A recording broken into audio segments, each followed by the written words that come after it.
Next अब हम start करते हैं chapter number 19 ocular injuries. Shafi Mohammad Jatoi से, ठीक है। ऑक्यूलर इंजरीज़ है रेफ़र करती हैं कि डैमेज हो जो कॉज होता है डायरेक्ट ब्लो की वजह से। जब आई को डायरेक्ट ब्लो हो तो डैमेज हो, उसको ऑक्यूलर इंजरीज़ हो जाएंगी। ट्रॉमा जो है अफेक्ट करता है ना कि सिर्फ आई को, लेकिन सराउंडिंग वाली जो स्ट्रक्चर्स हैं और बोन है उनको भी ट्रॉमा अफेक्ट करता है। तो ऑक्यूलर ट्रॉमा मेजर कॉज बनता है मोनोक्यूलर ब्लाइंडनेस का, ठीक है। अगर सिंगल जो है आई की ब्लाइंडनेस हो रही है तो उसका मेन कॉज ऑक्यूलर ट्रॉमा होता है। इसके अलावा विजुअल इम्पेयरमेंट का भी पूरी दुनिया में कॉज बनता है, स्पेशली डेवलपिंग कंट्रीज़ में। तकरीबन 1.6 बिलियन केसेस जो हैं ब्लाइंडनेस के वो ऑक्यूलर इंजरीज़ की वजह से होते हैं, ट्रॉमा की वजह से। मेल्स इसमें फ्रीक्वेंटली अफेक्ट होते हैं, 4:1 होता है।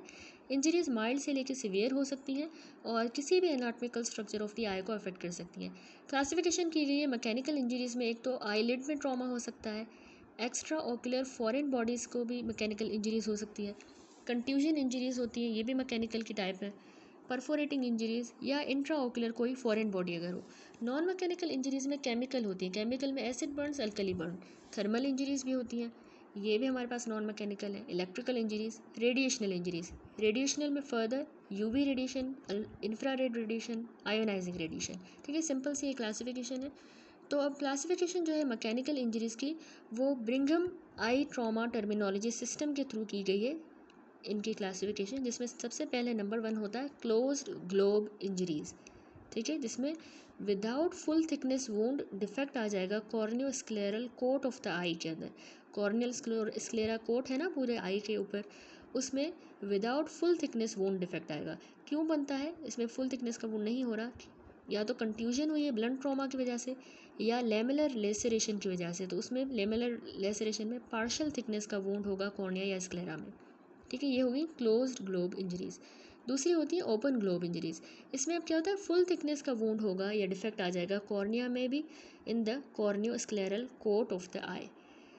इसकी डिफरेंट कॉजेज़ हैं। अगर ग्लोब का रप्चर हो जाता है तो फुल थिकनेस का वुंड हो जाएगा आई बॉल में, जो ब्लंट ट्रॉमा की वजह से होगा। इसके अलावा इसमें ग्लोब लेसरेशन भी हो सकती है, इसमें भी फुल थिकनेस वुंड होगा आई बॉल का, जो किसी शार्प ऑब्जेक्ट की वजह से हुआ। शार्प ऑब्जेक्ट में फर्दर टाइप्स हैं, पेनिट्रेटिंग इंजरी हो सकती है, perforating injury, intraocular foreign body.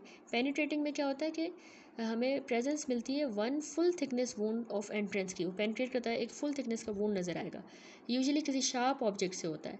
तो ये साथ में इंट्राओकुलर फॉरेन बॉडी के साथ भी एसोसिएटेड हो सकती है पेनिट्रेटिंग इंजरी। दूसरी होती है परफोरेटिंग इंजरी, तो इसकी वजह से भी जो है ग्लोब की लेसरेशन होती है ना। तो परफोरेटिंग इंजरी में याद रखिएगा हमें 2 फुल थिकनेस के वुंड मिलेंगे, वहाँ 1 मिल रहा था, यहाँ 2 फुल थिकनेस वुंड्स। एक इसमें एंट्री वुंड है, दूसरा एग्जिट वुंड दूसरी साइड से। ज़्यादातर मीज़ाइल वगैरह से परफोरेटिंग इंजरीज़ होती हैं, ठीक है, हमने फॉरेंसिक मेडिसिन में भी पढ़ा हुआ है। देन होती है इंट्रा ऑकुलर फॉरेन बॉडी की वजह से ग्लोब लेसरेशन। तो ये टेक्निकली एक किस्म की पेनिट्रेटिंग इंजरी ही है, जो साथ में एसोसिएटेड होगी किसी retained intra ocular foreign body के साथ, जो फॉरेन बॉडी पीछे रह गई है, ठीक हो गया। तो ये थी इसकी पूरी classification Birmingham eye trauma terminology system के थ्रू।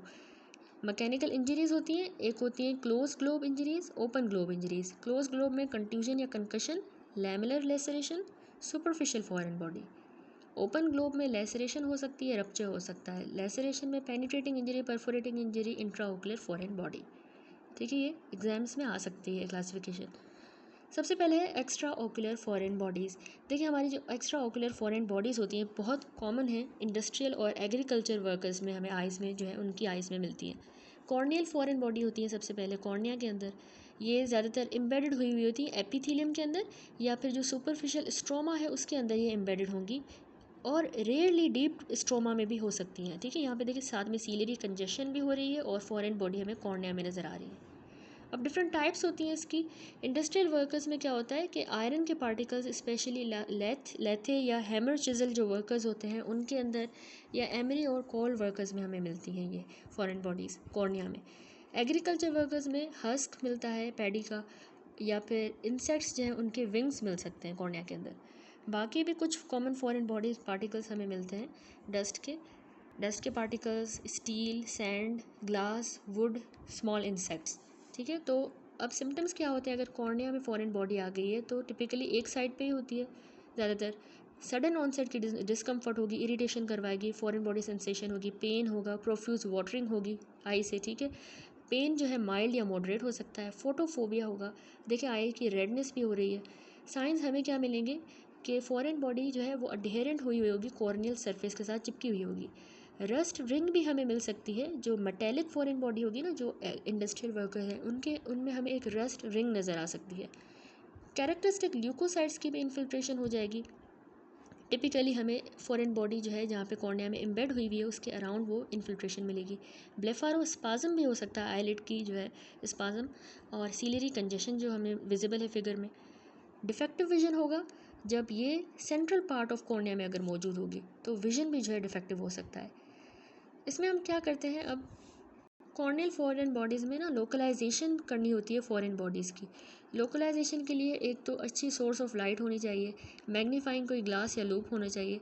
स्लिट लैम्प की एग्जामिनेशन भी करेंगे फ्लोरोसेंस स्टेनिंग के बाद, और ये बेस्ट मेथड रहता है ताकि हम कॉर्नियल फॉरेन बॉडीज़ को डिस्कवर करें। स्लिट लैम्प एग्जामिनेशन रिमूव करना होता है इनको, कॉर्नियल फॉरेन बॉडीज़ को हम स्लिट लैम्प एग्जामिनेशन के थ्रू रिमूव करेंगे।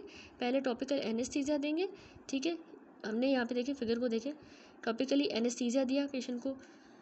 कैसे दिया कि एल्केन या 2% ज़ाइलोकेन, प्रोपाकेन वगैरह जो है उसकी इंस्टॉलेशन करेंगे, प्रोपाराकेन। फिर क्या करते हैं कि आईलिड की सेपरेशन की जाती है यूनिवर्सल आई स्पेक्यूलम की मदद से, ठीक है, आईलिड्स को सेपरेट करेंगे।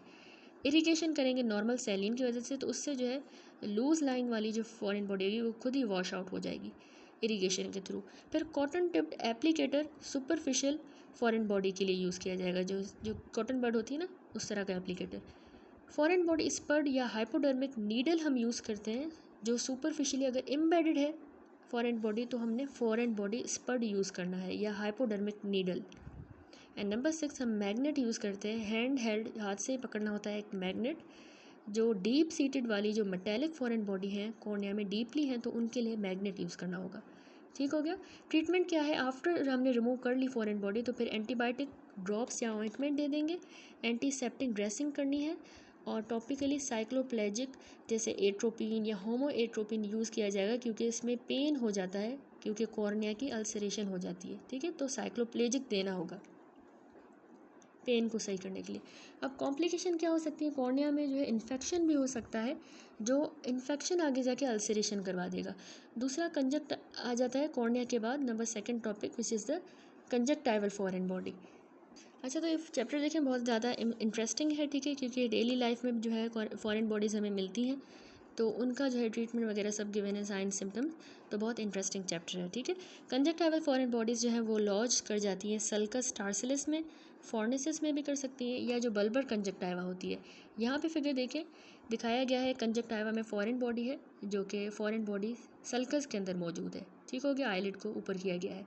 यहाँ पे टार्सल फॉरेन बॉडी मौजूद है, और इस फिगर में जो है फॉरेन बॉडी दिखाई गई है जो बल्बर कंजक्टाइवा में मौजूद है, deep conjunctival foreign body. Types of foreign body same ही होती हैं जिस तरह कॉर्नियल फॉरेन बॉडीज़ थी। कॉर्नियल में हमने पढ़ी ना, एग्रीकल्चर, इंडस्ट्रियल, अदर, वो सारी सेम टाइप्स होंगी। इसमें अब फीचर्स क्या होते हैं कि अचानक से सडन ऑनसेट का वही discomfort, irritation, foreign body sensation, pain, profuse watering, same symptom. Conjunctiva की redness, same symptom. Foreign body जो चिपकी हुई होगी, अडेरेंट होगी टार्सल कंजक्टाइवा के साथ, तो वो कॉर्निया को अब्रेड कर देगी। देखिए ना, यह टार्सल कंजक्टाइवा में तो है, लेकिन इसको कॉर्निया के साथ रब होगी, उसको अब्रेड करेगी विथ एवरी ब्लिंक। जैसे वो आंखें झपकेगा तो हर ब्लिंक के साथ जो है उसको इरोड करेगी, और pathognomic vertical pattern of linear corneal abrasion show करेगा, यानी इसके साथ जो है जैसे जैसे ब्लिंक हो रहा है तो कॉर्निया पे हमें लीनियर अब्रेजन मिलेगी। ठीक हो गया, ये हो गया इसका क्लिनिकल फीचर। डबल इवर्जन जो है अपर आईलिड की, वो रिक्वायर्ड होती है ताकि हम फॉरेन बॉडी को सुपीरियर फॉर्निक्स के अंदर जो है डिस्कवर करें। यहाँ पे दिखाया गया फॉरेन बॉडी, तो डबल इवर्ट करना होगा हमें आई को। लोकलाइजेशन इसमें जो फॉरेन बॉडी की है वो वैसी ही जैसा कॉर्नियल फॉरेन बॉडी में हम कर रहे थे। रिमूव भी हमने कैसे करना है, पहले तो टॉपिकल एनेस्थीसिया के बाद करेंगे फॉरेन बॉडी को रिमूव। कैसे, वही इरिगेशन करेंगे नॉर्मल सैलिन के साथ, cotton tipped applicator, hypodermic needle use करेंगे अगर वो फंस गई है बल्बर कंजक्टाइवा के अंदर इस तरह, तो हमने हाइपोडर्मिक नीडल यूज़ करनी होगी। कॉम्प्लिकेशन यहाँ पे जो है अक्यूट बैक्टीरियल कंजक्टिवाइटिस हो सकता है कंजक्टाइवल फॉरेन बॉडी में, ठीक है, अगर वो फॉरेन बॉडी इन्फेक्टेड थी। देन आता है क्लोज्ड ग्लोब इंजरीज, जिसमें कंट्यूजन इंजरीज आ जाती हैं, ठीक है। अभी हमने इंट्राओकुलर फॉरेन बॉडीज़ डिस्कस की, अब क्लोज्ड ग्लोब इंजरीज में हम कंट्यूजन इंजरीज डिस्कस करने वाले हैं। तो कंट्यूजन जो है वो क्लोज्ड ग्लोब की इंजरी होती है, जो कब जब ब्लंट ट्रॉमा होगा उसकी वजह से होगी। डिफरेंट कॉजेज़ होते हैं, जब डायरेक्ट ब्लो आ जाए आई बॉल पे, किसी ने मुक्का मार दिया फिस्ट की मदद से, स्क्वैश बॉल या क्रिकेट बॉल की वजह से डायरेक्ट ब्लो हो, ब्लंट इंस्ट्रूमेंट जैसे किसी लकड़ी से आंख पे जो है इंजरी हो, बिग स्टोन की वजह से, इलास्टिक लगेज स्ट्रैप्स जो हैं वो आके ज़ोर से अगर आई पे लगे तो ब्लंट ट्रॉमा होगा और कंट्यूजन होगी। एक्सीडेंटली भी आई बॉल में ट्रॉमा हो सकता है, रोड साइड पे एक्सीडेंट पे या ऑटोमोबाइल एक्सीडेंट्स में। अब इसमें मैकेनिज्म किस तरह से डैमेज होगा, जब ब्लंट इंजरी जो है ना डैमेज करती है हमारे ऑकुलर स्ट्रक्चर्स को। कैसे? एक तो कूप मैकेनिज्म, दूसरा काउंटर कूप मैकेनिज्म। कूप मैकेनिज्म जो है उसमें क्या होता है कि ऑकुलर टिश्यू जो है जहाँ पे इम्पैक्ट हुआ है साइट ऑफ डैमेज, वहाँ पे डैमेज होगा ट्रॉमा वाली साइड पे, इसको कहेंगे कू मैकेनिज्म। काउंटर कू होता है कि डैमेज ओकुलर टिश्यूज़ का हो ऑपोजिट साइड ऑफ द आई पे। क्यों हुआ है? क्योंकि शॉक वेव्स जो हैं वो ट्रैवर्स कर रही हैं आई को और जाके पोस्टीरियर पोल पे स्ट्राइक कर रही हैं, तो काउंटर कू मैकेनिज्म होगा। नंबर थर्ड, इसमें ओकुलर कंप्रेशन होती है। अब ओकुलर कंप्रेशन होगी जब ग्लोब जो है वो ब्लंट ऑब्जेक्ट की वजह से कंप्रेस हो जाए, यानी ब्लंट ऑब्जेक्ट लगा है तो अब ये ग्लोब इस तरह कंप्रेस हो गया है, तो उस वजह से कॉर्निया और आयरिस लेंस ये सारे पीछे की तरफ पुश हो जाएंगे, ओकुलर कंप्रेशन होगी।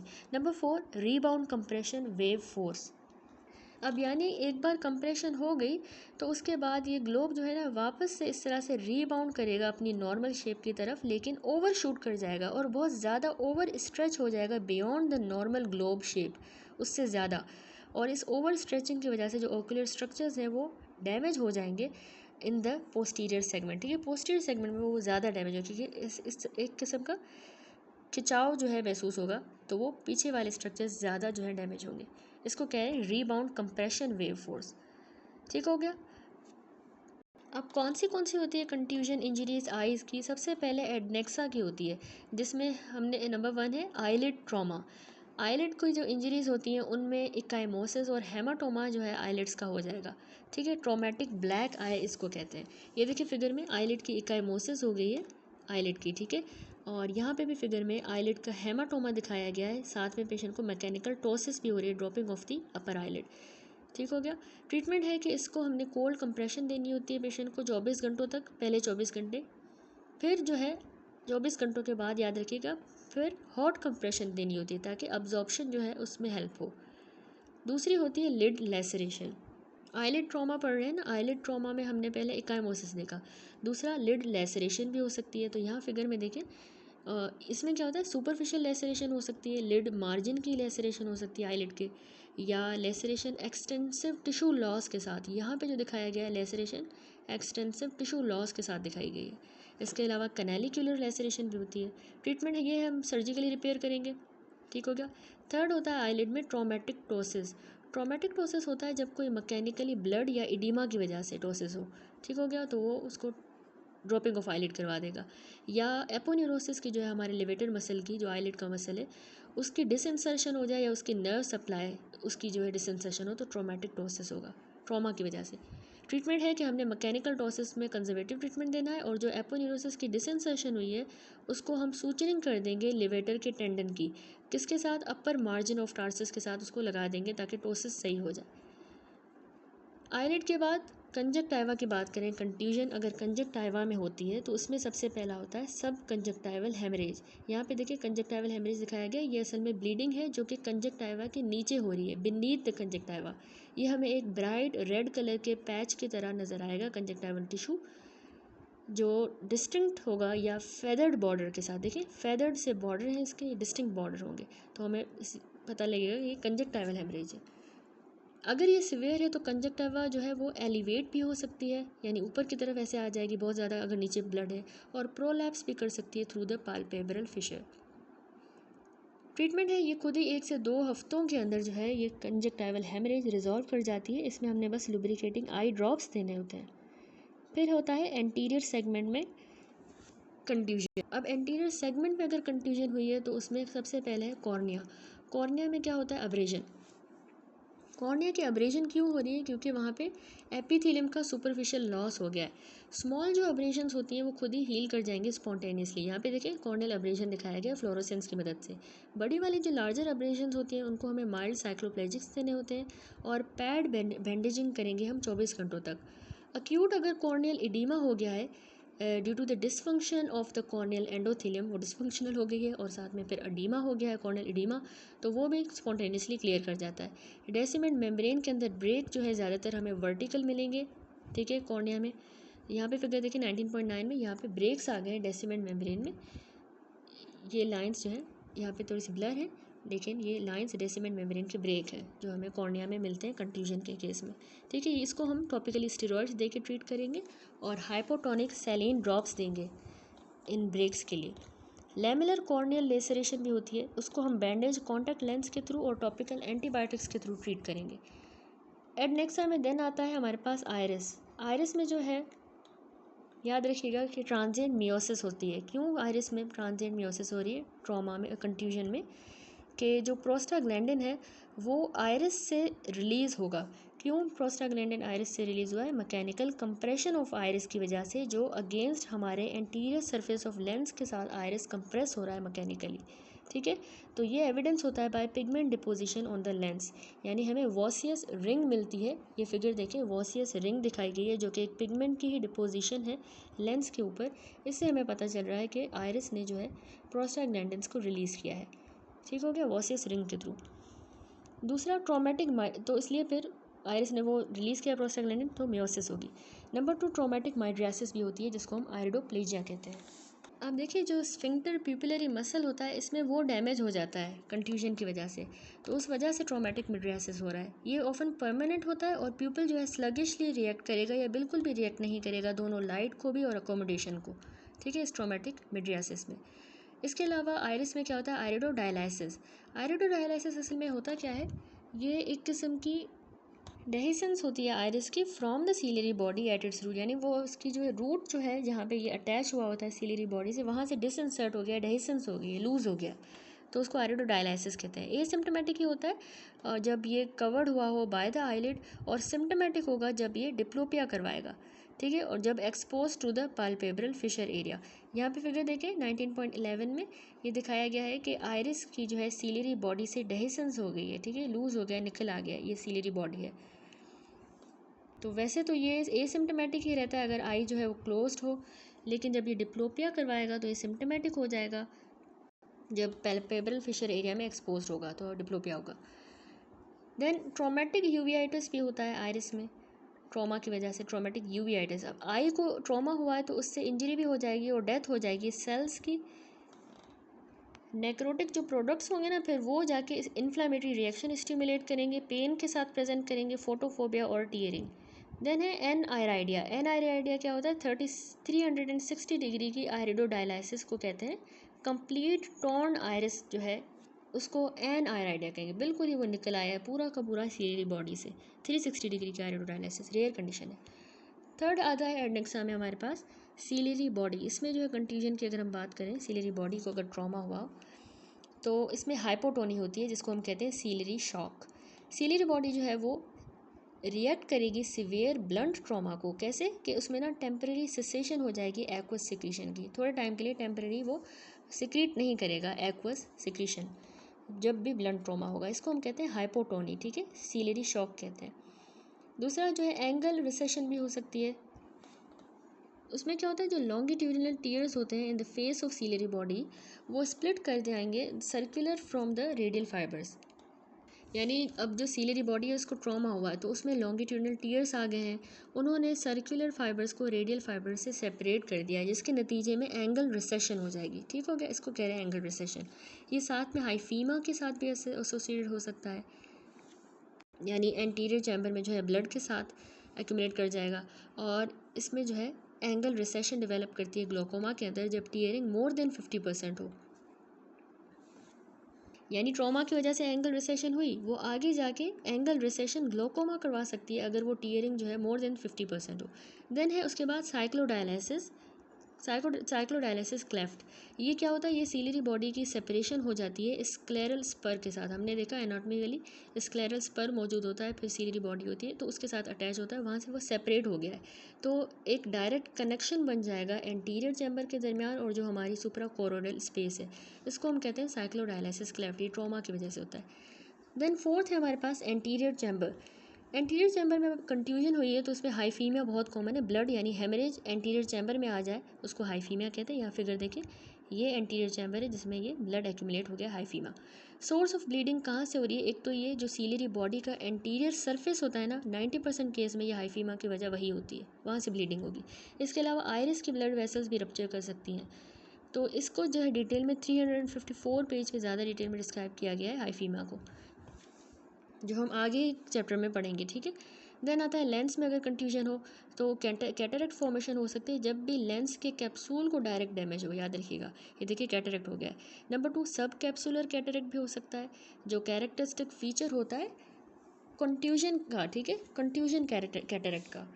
यानी सब कैप्सूलर कैटरेक्ट जो है ना, ये कैरेक्टरिस्टिक फीचर है कंट्यूजन कैटरेक्ट का, सर्कमस्क्राइब्ड रोजेट शेप का होगा। ये फिगर देखिए, ये यहाँ पे नीचे वाले फिगर में जो है दिखाया गया है रोजेट कैटरेक्ट हो गया है, जो सब कैप्सुलर कैटरेक्ट है, ठीक है।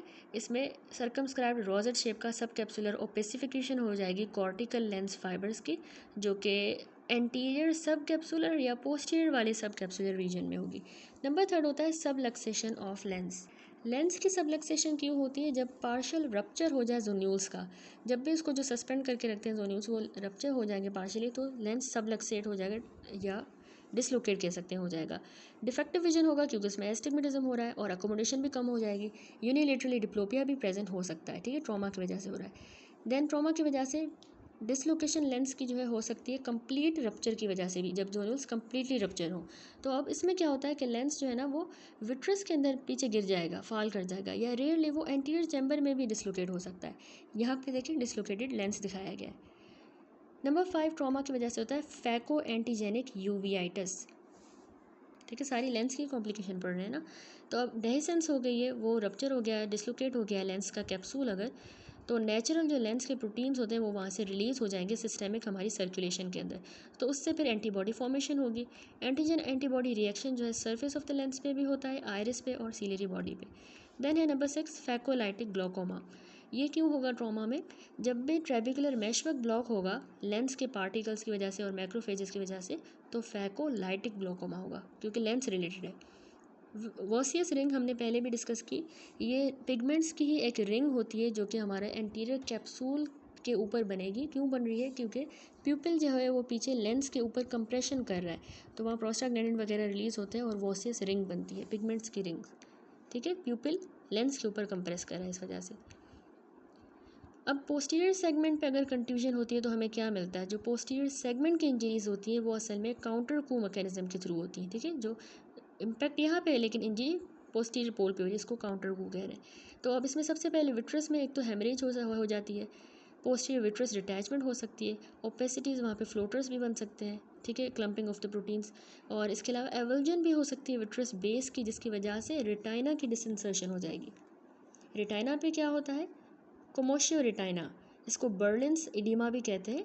ये इडीमा ही होता है रेटाइना का, जो कि रेटाइनल वैजो पैरालिसिस की वजह से होता है, और ये 6 हफ्तों के अंदर खुद ही जो है रिजॉल्व कर जाती है ये इडीमा। यहाँ पे फिगर में दिखाई गई है कोमिशियो रेटिना, जिसको हम बर्लिन्स इडीमा कहते हैं। ये देखिए रेटाइना में इडीमा हो गई है और रेटाइनल हेमरेज भी यहाँ पे विजिबल है। ये कब रिजॉल्व होगी? 6 हफ्तों के अंदर। और हुई क्यों है? रेटाइनल वैजो पैरालिसिस की वजह से, उसकी वेसल्स की पैरालिसिस हुई है और इडीमा हुआ है। नंबर 2 होता है रेटाइनल हेमरेज, जो हमें पता है कि बहुत कॉमन है ट्रॉमा की वजह से। ये प्री रेटाइनल हेमरेज भी हो सकती है या सब रेटाइनल हेमरेज। यहाँ फिगर में प्री रेटाइनल यानी सब हाइलॉइड हेमरेज दिखाई गई है, हाइलॉइड से आगे होगी, नीचे होगी, ठीक है। प्री रेटाइनल, रेटाइनल का आगे। रेटाइनल ब्रेक्स भी हो सकते हैं ट्रॉमा में, जिसमें रेटाइनल डायलाइसिस है, यानी रेटाइनल डायलाइसिस मतलब रेटाइना की डिसइंसर्शन हो जाए ओरा सेरेटा के ऊपर, वहाँ से डिसइंसर्ट हो जाए। ये मोस्ट फ्रीक्वेंटली जो सुपीरियो नेज़ल और इन्फीरियो नेज़ल क्वाड्रेंट्स है वहाँ पे इसकी डिसइंसर्शन होती है, ठीक है। तो इस रेटाइनल डायलाइसिस की वजह से रेटाइना में ब्रेक आ सकते हैं। ये देखिए रेटाइनल डायलाइसिस हो गई है। इसके अलावा रेटाइना में जायंट रेटाइनल टीयर भी हो सकता है। ये देखिए फिगर में दिखाया गया है, ये इक्वेटोरियल रीजन पे हो सकता है। फुल थिकनेस का रेटाइनल ब्रेक है जो एक्सटेंड करेगा सर्कमफेरेंशियली मोर देन 3 o'clock आवर्स, यानी more than 90 degree. Macular hole भी हो सकता है रेटाइना में, या तो सर्जरी के टाइम पे या जब कोमोशियो रेटाइना यानी इडीमा जो हो रही थी रेटाइना में वैजो पैरालिसिस की वजह से, उसकी जब रिकवरी हो जाएगी, रिजोल्यूशन हो जाएगी उस इडीमा की, उसके बाद मैक्यूलर होल बन जाता है। इसके अलावा रेटाइनल डिटैचमेंट जो है वो हो सकती है रेगमेटोजीनस, हमने पढ़ा हुआ है, जो रेटाइनल टीयर्स की वजह से होती है। ये देखिए रेगमेटोजेनस रेटाइनल डिटैचमेंट। दूसरी जो है एक्सुडेटिव डिटैचमेंट भी हो सकती है सीवियर हाइपोटोनी की वजह से, क्योंकि वो सिक्रीशन नहीं हो रही है एक्वस की। या फिर ट्रैक्शनल भी हो सकती है, क्योंकि विट्रस ने प्रोलैप्स किया है, उसने प्रेशर दिया, ट्रैक्शन दी, या इसके अलावा साथ में इनकार्सरेशन हो गई है स्क्लेरल वोन की, तो ट्रैक्शनल रेटाइनल डिटैचमेंट हो सकती है। कोरोइड की बात करें तो अब कंट्यूजन में कोरोइड का भी रप्चर हो सकता है। फिगर में देखिए कोरोइड रप्चर हो गया, ये फेयरली कॉमन कॉम्प्लिकेशन होती है, याद रखिएगा कंट्यूजन में बहुत कॉमन है। ये कोरोइड को भी इन्वॉल्व करेगी, ब्रूश मेम्ब्रेन, पिगमेंट एपिथेलियम, ठीक है, सब इन्वॉल्व होंगे। ज़्यादातर ये कोरियो कैपिलरीज तक ही लिमिटेड रहता है और ब्रूश मेम्ब्रेन तक, लेकिन ये सारी जो हमारी कोरोइड की लेयर्स होती हैं उनको भी इन्वॉल्व कर सकता है। तो वाइट स्क्लेरा जो है पीछे का, वो भी हमें बेस ऑफ द टीयर पे देखिए नज़र आ रहा होगा, इतना ज़्यादा फुल थिकनेस का जो है हो गया है rupture. Haemorrhagic choroidal effusion, choroid में दूसरी कॉम्प्लिकेशन है हेमरेजिक कोरोइडल इफ्यूजन। ब्लड जो है वो सुपरा कोरोइडल स्पेस के दरमियान एक्यूमुलेट कर जाएगा, स्क्लेरा के और कोरोइड के दरमियान। क्यों हो रहा है? क्योंकि कोरोइडल वेसल्स रप्चर करनी है, तो स्क्लेरा एंड कोरोइड के दरमियान haemorrhagic choroidal effusion. Optic nerve पे ट्रॉमा में क्या चेंजेस आते हैं? ऑप्टिक नर्व की एवल्जन हो जाती है, क्योंकि फोर्सेबल जो है बहुत खिंचाव आया है, ग्लोब जो है डिस्प्लेस हुआ है, तो एवल्जन हो जाएगी। ये देखें ऑप्टिक नर्व की यहाँ पे एवल्जन दिखाई गई है। इसके अलावा जो है ऑप्टिक नर्व में हेमरेज भी हो सकती है ऑप्टिक नर्व की शीथ की। ठीक हो गया, शीथ की हेमरेज।